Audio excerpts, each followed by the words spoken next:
बंद खोली, छातीवर बसलेली ती अदृश्य सावली आणि तारक मंत्राचा एक घोष. पुण्यातल्या फ्लॅटमधला थरार अनुभव. श्री स्वामी समर्थ. तुम्हा सर्वांचं परमार्थ सिद्धी चॅनलमध्ये स्वागत आहे. तर जाणून घेऊया एक थरारक अनुभव. तर मंडळी, स्नेहाने पुण्यात नवीनच फ्लॅट घेतला होता. फ्लॅट जुन्या इमारतीत होता, पण भाडं कमी होतं, म्हणून तिने तो घेतला. पहिल्याच रात्रीपासून तिला तिथे विचित्र वाटत होतं. घरात सतत कुबट वास यायचा आणि कुणीतरी आपल्याकडे बघत आहे अशी जाणीव व्हायची. ती रात्र अमावस्येची होती. स्नेहा नेहमीप्रमाणे झोपण्यापूर्वी स्वामींचा तारक मंत्र मोबाईलवर लावून ऐकत असे. पण त्या दिवशी तिला खूप थकवा आला होता, त्यामुळे ती मंत्र लावायचंच विसरली आणि गाढ झोपी गेली. रात्रीचे 2:30 वाजले होते. अचानक स्नेहाची झोप उघडली. तिला खूप तहान लागली होती. ती उठण्याचा प्रयत्न करू लागली, पण तिचं शरीर हलेना. तिचे हात पाय जणू बेडला खिळवून ठेवले होते. तिला ओरडायचं होतं, पण तोंडातून आवाज फुटत नव्हता. याला विज्ञानात स्लीप पॅरालायसिस म्हणतात. पण इथे जे घडत होतं ते विज्ञान नव्हतं. खोलीतल्या एका कोपऱ्यात जिथे अंधार होता, तिथून एक काळा कुट्ट धूर हळूहळू आकार घेत होता. त्या धुराने एका माणसाचं रूप घेतलं. त्याचे डोळे लाल भडक निखाऱ्यासारखे चमकत होते. ती आकृती हळूहळू स्नेहाच्या बेडकडे सरकत होती. खोलीतलं तापमान एकदम कमी झालं. बर्फासारखी थंडी वाजू लागली. ती सावली स्नेहाच्या छातीवर येऊन बसली. स्नेहाचा जीव गुदमरू लागला. त्या सावलीचं वजन 100 किलोच्या दगडासारखं होतं. त्या सावलीने आपला थंडगार खरखरीत हात स्नेहाच्या गळ्याभोवती आवळला. तिच्या कानात एक भयानक खोल आवाज आला. आज तुझा मंत्र कुठे आहे? आज तुला कोण वाचवणार? स्नेहाचे डोळे पांढरे होऊ लागले. तिला समजलं की ही अतृप्त आत्मा आहे, जिला स्वामी नामाचा त्रास होत होता. म्हणून ती आज संधी साधून आली आहे.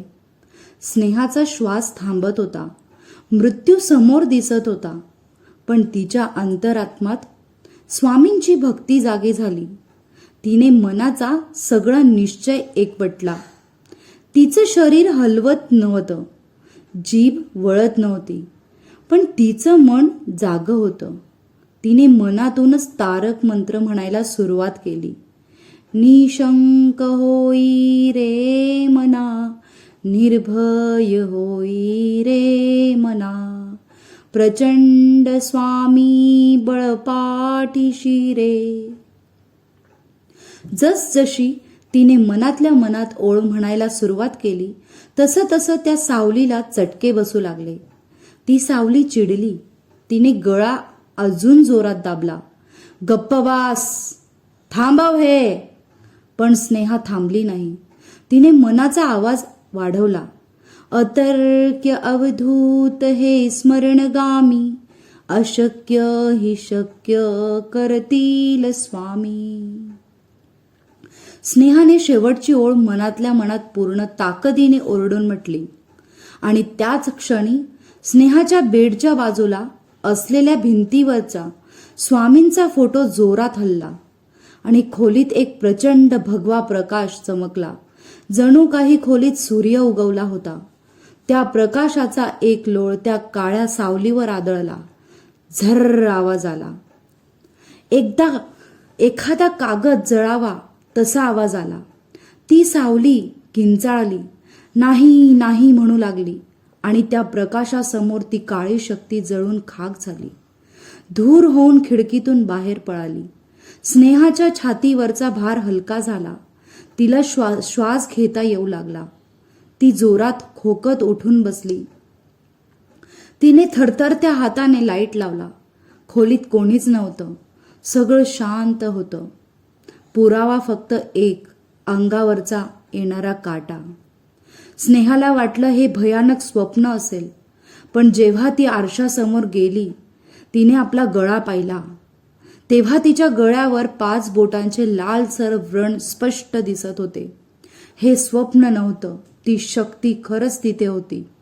पण त्याहून धक्कादायक गोष्ट म्हणजे तिच्या मोबाईलवर जो तिने झोपताना बंद केला होता, तो मोबाईल आपोआप चालू झाला होता आणि त्यावर तारक मंत्र पूर्ण व्हॉल्यूममध्ये वाजत होता. येथे तिथे पाहावं, तिथे स्वामी, माझा स्वामी. आणि मोबाईलच्या स्क्रीनवर एक मेसेज आपोआप आला होता, जो तिने टाईप केला नव्हता. आम्ही आहोत, घाबरू नकोस, भिवू नकोस, तुझ्या पाठीशी मी आहे. दुसऱ्या दिवशी स्नेहाने तो फ्लॅट सोडला. नंतर तिला कळलं की त्या फ्लॅटमध्ये 5 वर्षापूर्वी एका व्यक्तीने गळफास घेतला होता. पण त्या रात्री स्नेहाला हे समजलं की जेव्हा आपले हातपाय गळून पडतात आणि शरीर साथ देत नाही, तेव्हा फक्त तारक मंत्र अशी ढाल आहे जी यमदूतालाही दारात अडवून ठेवू शकते. त्या रात्री स्नेहा वाचली, कारण तिच्या मनात स्वामी जागे होते.